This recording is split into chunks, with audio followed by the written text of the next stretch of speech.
So today's video actually turned out pretty interesting, and we'll get right into it. Before we do that, don't forget to like and subscribe for more content.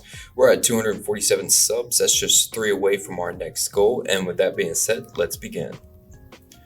So a few days ago, I posted a video to the channel which basically asked the question, how far can you go in the brain drain minigame in Timesplitters Future Perfect?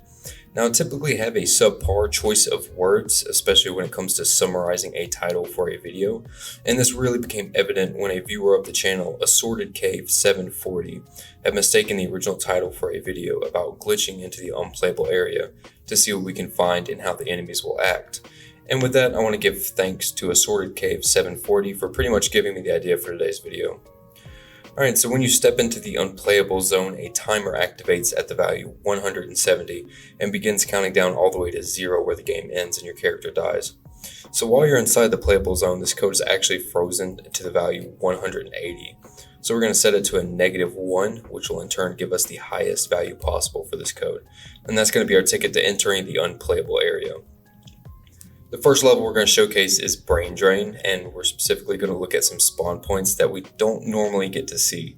Since this level is a level from arcade mode, you can expect most of the objects to still be there, so nothing really too different from what you'd normally expect, but the entire level is rendered and all this extra space makes the minigame a little bit more enjoyable, but also incredibly easy.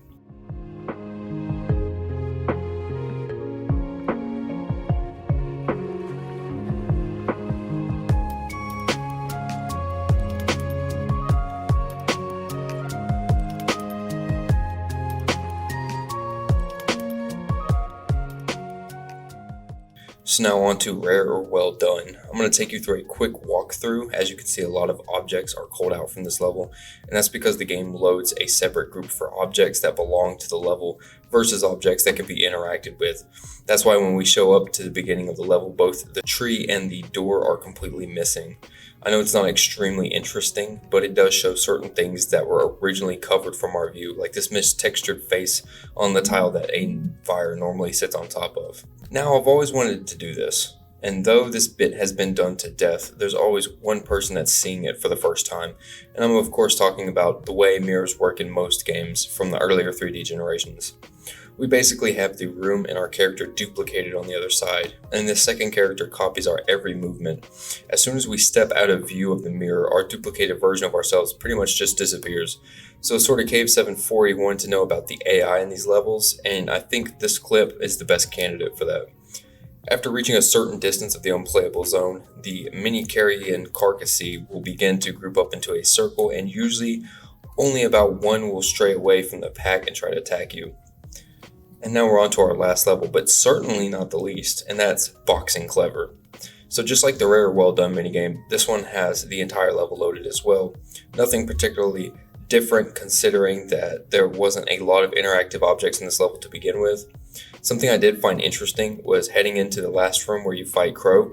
As you can see, the floor that comes up to introduce him is non-existent, which leaves us with this empty squared off hole. And if we jump down this hole, it actually spawns us back to the beginning of the minigame. So if we come back to one of the earlier rooms in the game, we can find 3 unfinished rooms that connected to this larger one. This hasn't been documented on the cutting room floor, so I'm going to call this a win in my book. This is probably the most interesting find in the video, and I wouldn't have come across this without the help of Assorted Cave 740, so again, thanks dude. I even loaded this level up in story mode, and these rooms are still present in story mode, which means they must have just been unfinished rooms. So that's all for today's video. I hope you all enjoyed it, and I can't state enough how much it means to me when you all are interacting with these videos. I don't mean just likes and subscribes. I really can't state it enough how much I enjoy working on this channel when people are investing themselves into it and contributing to these discoveries that we find on here. We've seen it with Daniel Burleson, Solar, and even Mikey Wikey. These are all viewers of the channel that either found cool things themselves and shared it, or had an interesting idea that eventually became expanded upon through this channel. And with all that being said, stay safe and take it easy.